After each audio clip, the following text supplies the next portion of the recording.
आज हम लोग पावर्स ऑफ प्रेसिडेंट पर बातचीत करेंगे और प्रेसिडेंट के पावर्स की तुलना हम लोग गवर्नर के साथ करेंगे। और हमने आपको ये बात बताया था, कल भी बतलाया था कि पावर्स ऑफ प्रेसिडेंट या पावर्स ऑफ गवर्नर के बीच जो भी प्रश्न पूछे जाते हैं, खासकर प्रीलिम्स पॉइंट ऑफ व्यू से, जहां जहां पर दोनों के पावर्स डिफर करेंगे वहां वहां से प्रश्न पूछने की संभावना होती है। तो चलिए सबसे पहले हम लोग प्रेसिडेंट के पावर्स में एग्जीक्यूटिव पावर्स पर बातचीत करेंगे।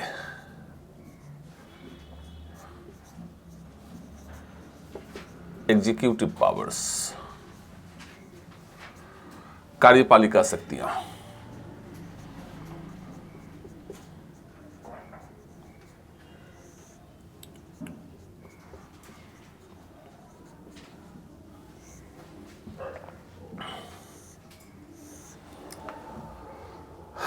और फिर इसे हम कंपेयर करेंगे executive powers of governor.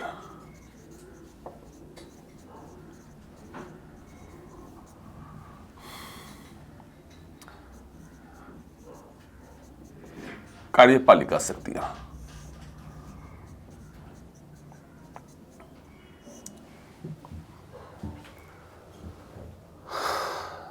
Executive powers में मेनली दो पावर्स है।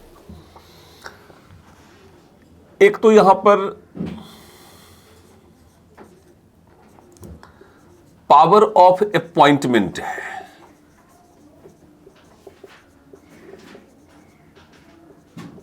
नियुक्ति की शक्तियां हैं।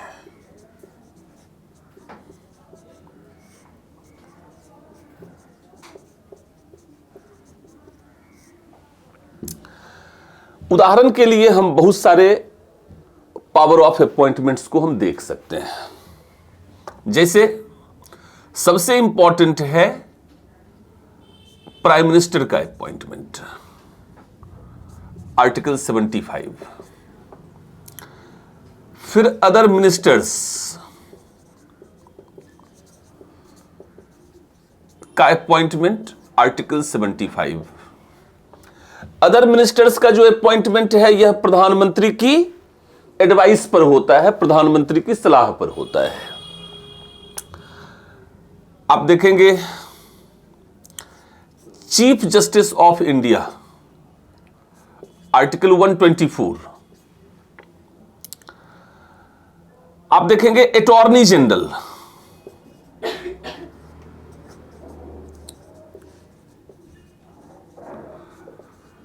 Article 76।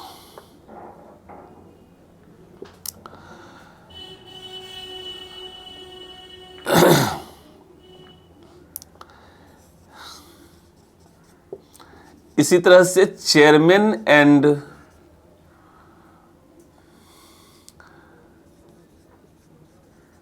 Members of UPSC, central finance commission,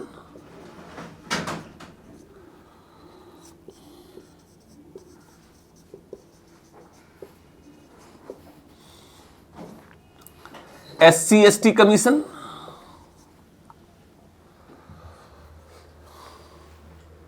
तो बहुत सारी चीजों को आप देख सकते हैं।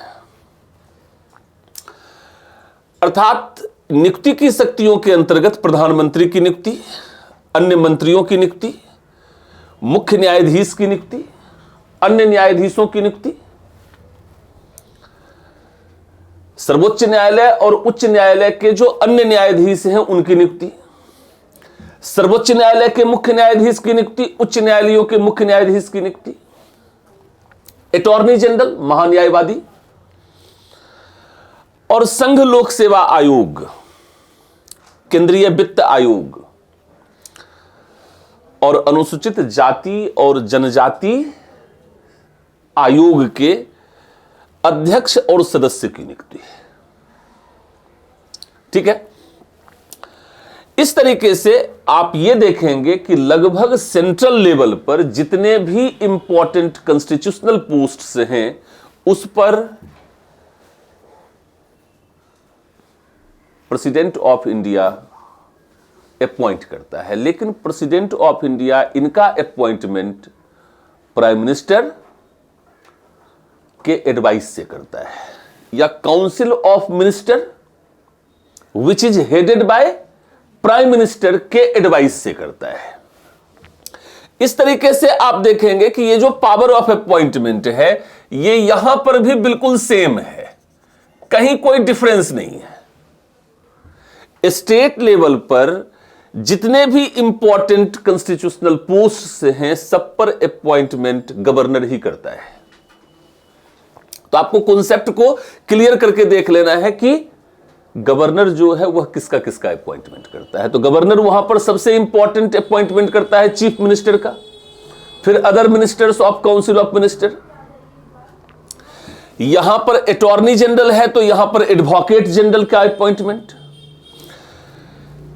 यहां पर यूपीएससी है तो वहां पर स्टेट पब्लिक सर्विस कमीशन है, यहां पर सेंट्रल फाइनेंस कमीशन है तो वहां पर स्टेट फाइनेंस कमीशन होगा, यहां पर एससी एसटी कमीशन है यहां पर भी एससी एसटी कमीशन होगा। सबके जो अपॉइंटमेंट्स हैं ये गवर्नर के द्वारा चीफ मिनिस्टर के एडवाइस से किया जाएगा। एक और इंपॉर्टेंट आप यहां पर देख सकते हैं, chief election commissioner, other election commissioner.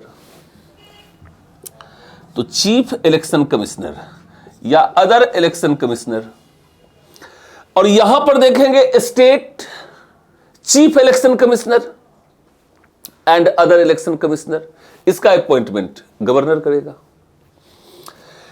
कार्यपालिका शक्तियों में जो सबसे महत्वपूर्ण शक्ति है वह यह है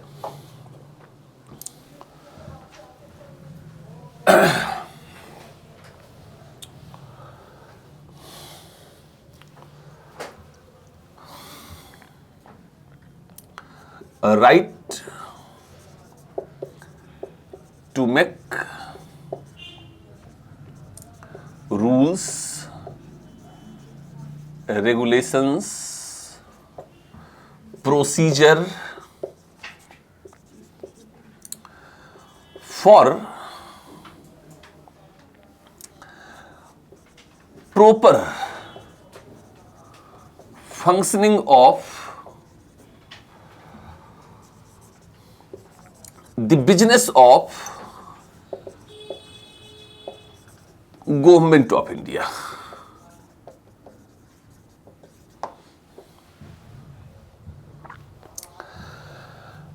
बड़ा ही इंपॉर्टेंट राइट है, आर्टिकल 77 की मैं बात कर रहा हूं। आर्टिकल 77 के अंतर्गत राष्ट्रपति जो है, राष्ट्रपति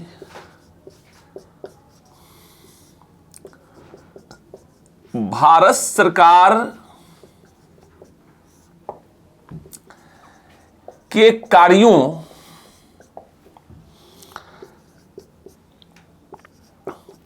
का उचित प्रकार से संचालन हो सके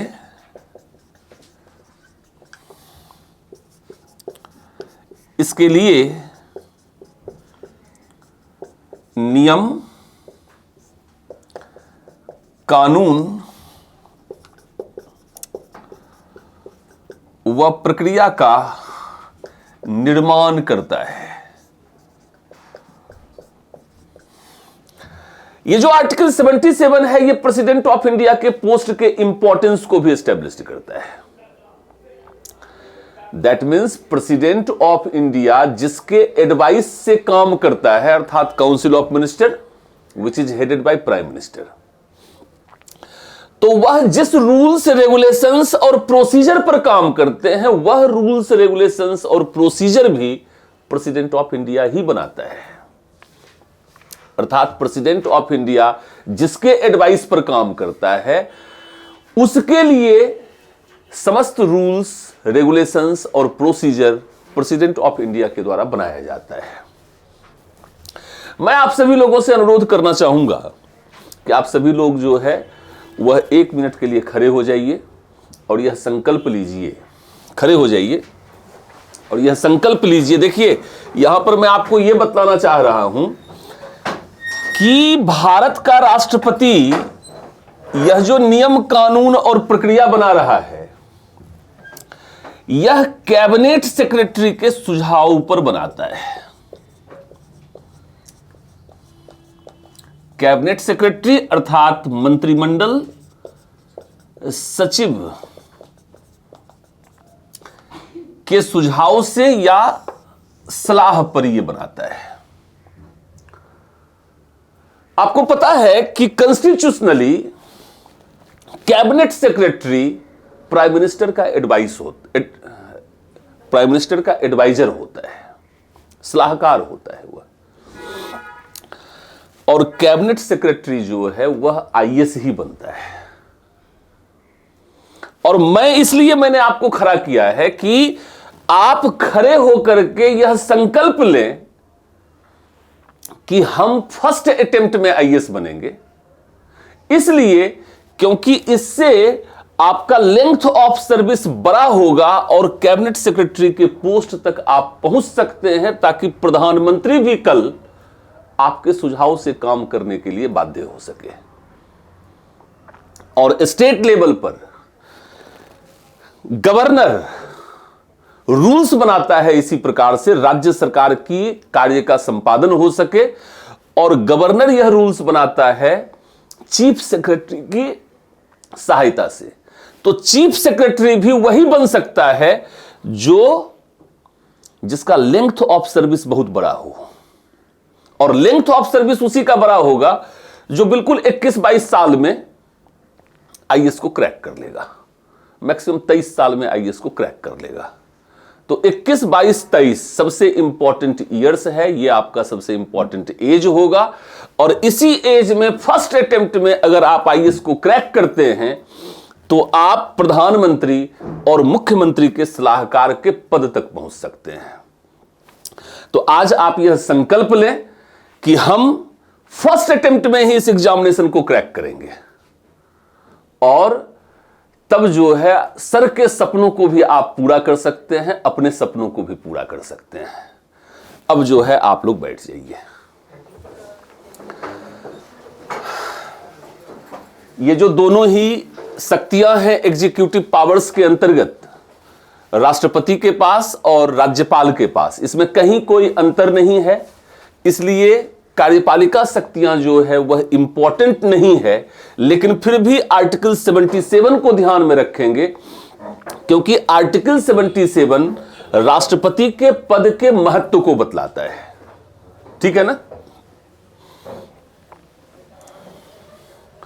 जब हम इस प्रश्न को कंक्लूड करते रहेंगे कि क्या राष्ट्रपति का पद रबर स्टांप है, तब हम इस बात को एक बार उठाएंगे कि राष्ट्रपति का पद जो है वह रबर स्टांप के जैसा नहीं है, क्योंकि आर्टिकल 77, आर्टिकल 78 राष्ट्रपति के पद के महत्व को स्थापित करता है। इसीलिए राष्ट्रपति को नाम मात्र की कार्यपालिका, नॉमिनल एग्जीक्यूटिव बॉडी या रबर स्टांप के रूप में नहीं देखा जाना चाहिए। ठीक है ना? लेकिन अभी जो है हम आते हैं लेजिस्लेटिव पावर्स पर। दूसरी शक्तियों पर हम लोग बातचीत कर रहे हैं, लेजिस्लेटिव पावर।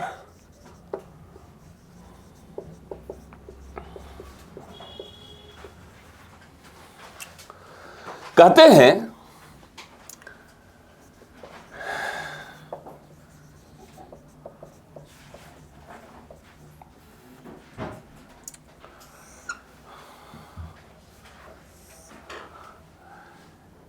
कि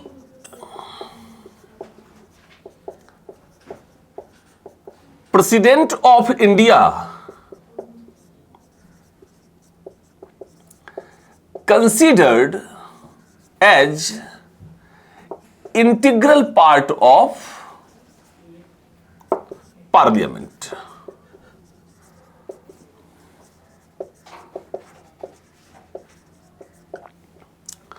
अर्थात राष्ट्रपति संसद का अभिन्न अंग है।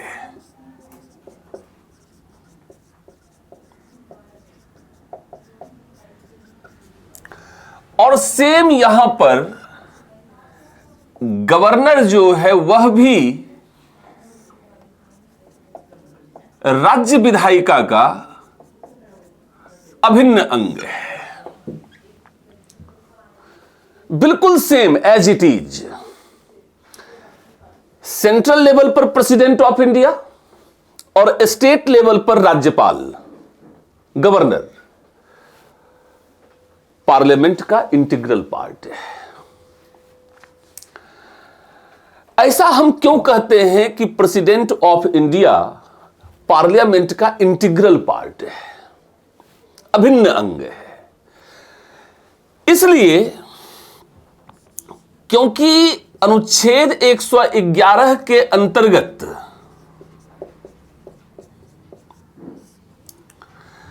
जब कोई विधेयक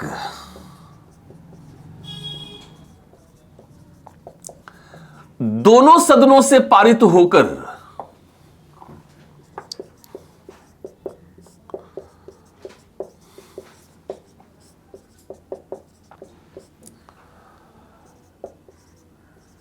राष्ट्रपति की अनुमति या सहमति के लिए प्रस्तुत किया जाता है,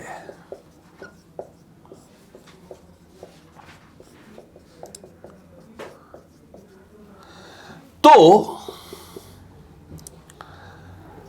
राष्ट्रपति के हस्ताक्षर से ही वह विधेयक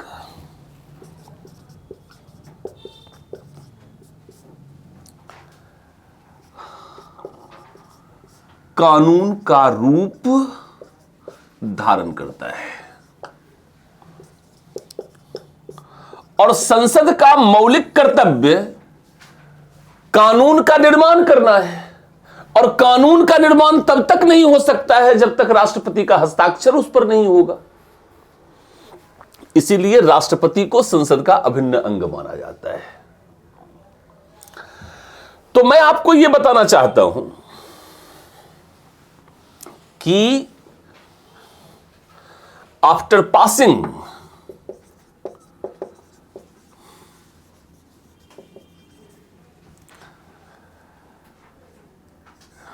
the bill by both houses, after passing the bill by both houses,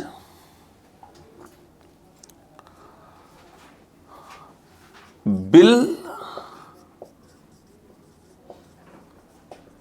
presented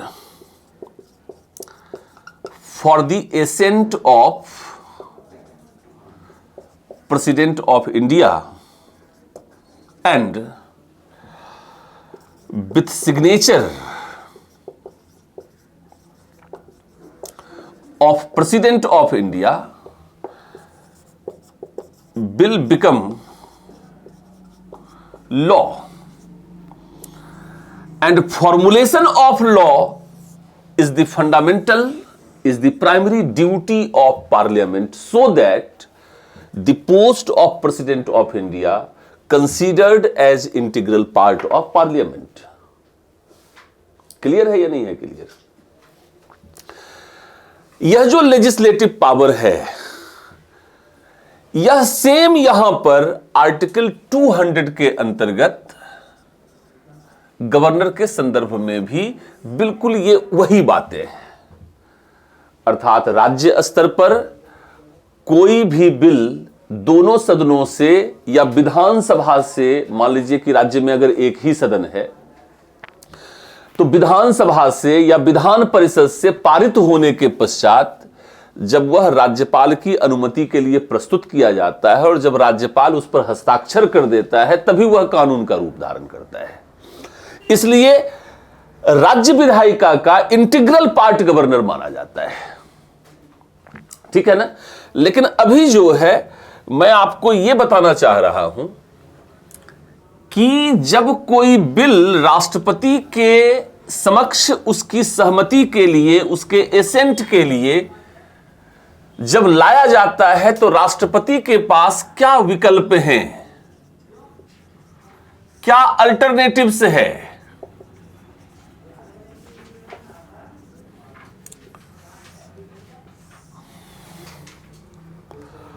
पहला अल्टरनेटिव यह हो सकता है कि ही में give the assent, that means sign, तो बिल बिकम लॉ। वह विधेयक पर अपनी सहमति दे सकता है, वह विधेयक पर अपना हस्ताक्षर कर सकता है, और ऐसी स्थिति में जो विधेयक है वह कानून बन जाएगा।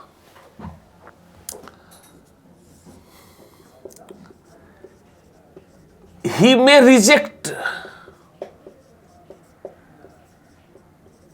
to give the assent.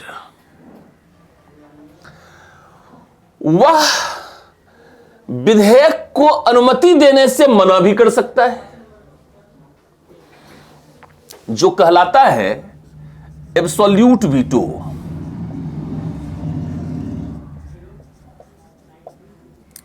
Hindi में कहते हैं आत्यांतिक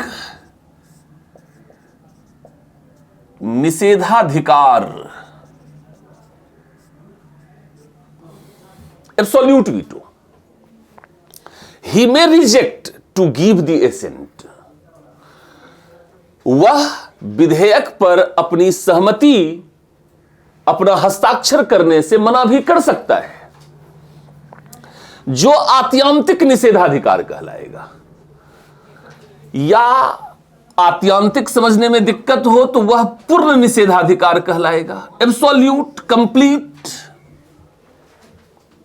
और यह ध्यान में रखेंगे, यह कॉन्सेप्ट की बात है कि एब्सोल्यूट वीटो का प्रयोग संविधान संशोधन विधेयक पर नहीं किया जाता है। इसका एक्सेप्शन क्या है? इसका अपवाद संविधान संशोधन विधेयक है। संविधान संशोधन विधेयक है।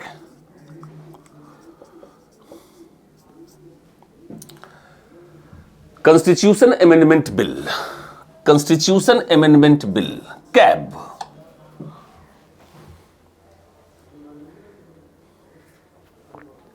क्लियर है ये बातें? आगे बढ़े। तीसरा विकल्प उसके पास क्या है? तीसरा विकल्प उसके पास है he may reject, he may return.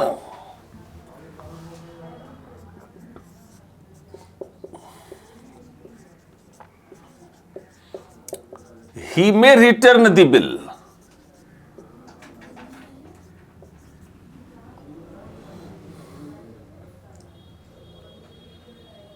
for the reconsideration.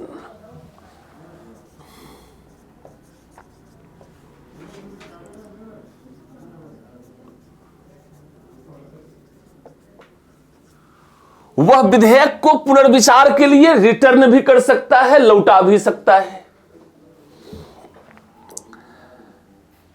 यह कहलाता है सस्पेंसिव वीटो।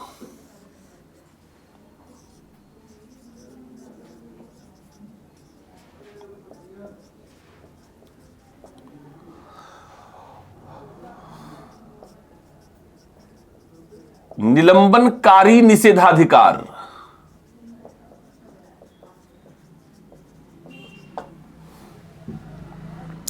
और इसका एक्सेप्शन ध्यान में रखेंगे, इसका अपवाद ध्यान में रखेंगे,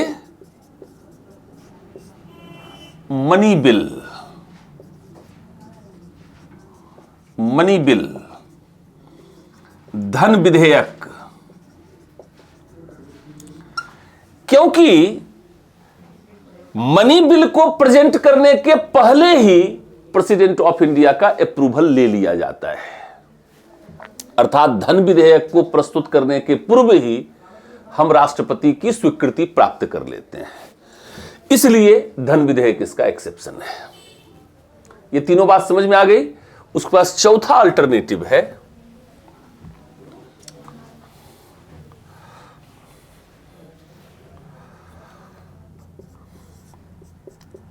he may withheld the decision, इसको कहते हैं राइट टू डिले, विलंब करने का अधिकार है ये डिले है।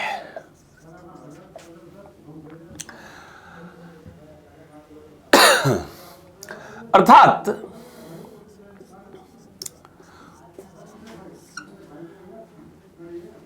निर्णय लेने में लिया गया समय, इसके लिए हिंदी में एक शब्द है, नहीं, इसके लिए हिंदी में एक शब्द है, कहते हैं कि राष्ट्रपति किम कर्तव्य विमूढ़ हो गया है। वह यह डिसीजन नहीं ले पा रहा है कि उसे एसेंट देना है या रिजेक्ट करना है या रिटर्न करना है। State of confusion, that means अभी डिसीजन हुआ नहीं है कि वह एसेंट देता है या नहीं देता है या उसको रिटर्न करता है। तो जो ऊपर के जो 3 ऑप्शन हैं, उस 3 ऑप्शन को डिसाइड करने में जो टाइम लगेगा वही पॉकेट वीटो है। यह कोई वीटो नहीं है अपने आप में, याद रखना, व्यवहारिक बात है कि निर्णय लेने में लिया गया समय, मतलब यह कोई राइट नहीं है कि वो विदहेल्ड करता है, लेकिन निर्णय लेने में समय लगेगा ना भाई। तो इसी को हम कहते हैं पॉकेट वीटो, अर्थात जेबी निषेधाधिकार।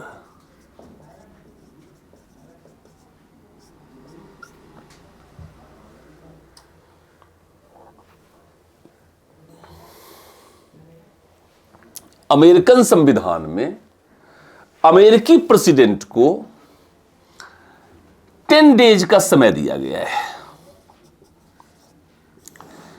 कि 10 डेज में प्रेसिडेंट जो है वह डिसाइड कर ले कि उसको एसेंट देना है कि नहीं देना है कि रिटर्न करना है। इंडियन कॉन्स्टिट्यूशन में कोई भी टाइम लिमिट नहीं है, नो टाइम लिमिट।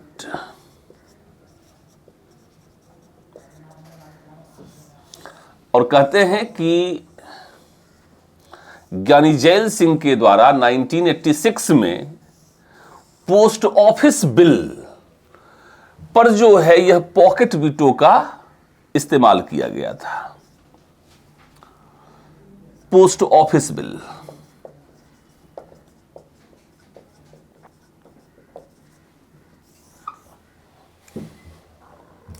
लेकिन आपको बता दें, इसीलिए हमने आपको कहा कि यह कोई वीटो नहीं है। अगर आप जानबूझकर डिले कर रहे हैं तो यह महाभियोग का कारण बन सकता है, यह इंपीचमेंट का कॉज बन सकता है, क्योंकि आपको निर्णय लेना ही है। इसीलिए पॉकेट वीटो को हम वीटो के रूप में नहीं लेते हैं। एक रीजनेबल कॉज होना चाहिए आपके पास कि आप कितना वक्त ले रहे हैं। अगर आप अनलिमिटेड टाइम तक डिले करेंगे तो यह वायलेशन ऑफ कॉन्स्टिट्यूशन का मैटर बन सकता है और इसके बेसिस पर आपके ऊपर इंपीचमेंट लाया जा सकता है। राजीव गांधी गवर्नमेंट ने भी इंपीचमेंट लाने की पूरी तैयारी कर ली थी ज्ञानी जैल सिंह के अगेंस्ट, लेकिन बाद में उन्हें यह समझाया गया कि प्रेसिडेंट के पोस्ट की एक डिग्निटी होती है, उसको मेंटेन किया जाए, इसलिए इसको इग्नोर कर दिया जाए। और इसीलिए इसको इग्नोर कर दिया राजीव गांधी गवर्नमेंट ने। अदरवाइज यहां पर जानबूझकर डिले करना इंपीचमेंट का कॉज बन सकता था। अब जो यहां पर हमने 4 अल्टरनेटिव्स आपको बतलाए हैं, ये गवर्नर के संदर्भ में भी बिल्कुल एज इट इज है। अर्थात आर्टिकल 200 के अंतर्गत गवर्नर को जो पावर दिया गया है वह भी सेम है, अर्थात first, second, third and fourth alternatives जो है वह आर्टिकल 200 के रूप में गवर्नर को भी सेम पावर देता है। लेकिन याद रखना कि आर्टिकल 201 गवर्नर को एक और पावर भी देता है, और वह है governor can reserve any bill for the consideration of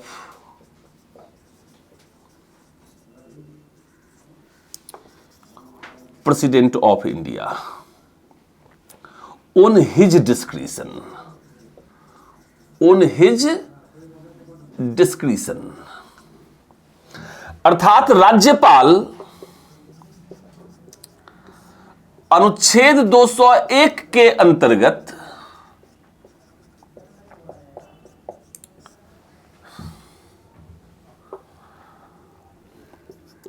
राज्य विधायिका द्वारा पारित विधेयकों को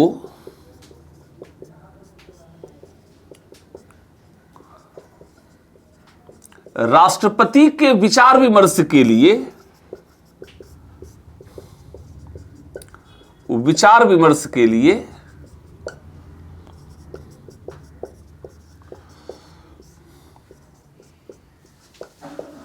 आरक्षित कर सकता है। यह उसका विवेकाधिकार है। और एक पॉइंट और भी मैं डिस्कस करना चाहूंगा कि अनुच्छेद 201 के अंतर्गत राष्ट्रपति की तुलना में राज्यपाल को जो एक विशेषाधिकार दे दिया गया है, इसी अधिकार के कारण यह कहा जाता है कि राज्यपाल का पद राष्ट्रपति की तुलना में अधिक शक्तिशाली है।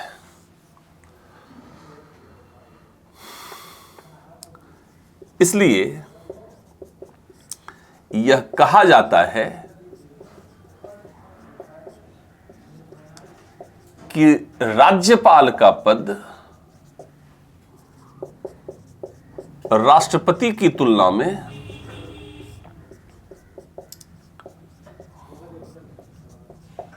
अधिक शक्तिशाली है,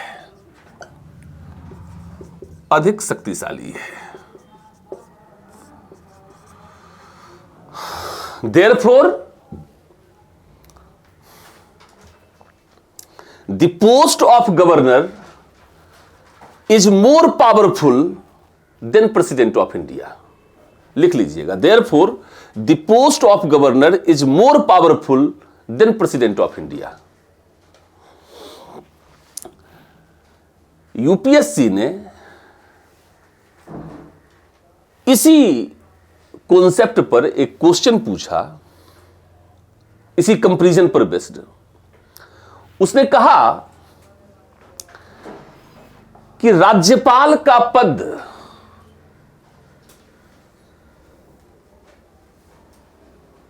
रात्रि के पूर्णिमा की भांति है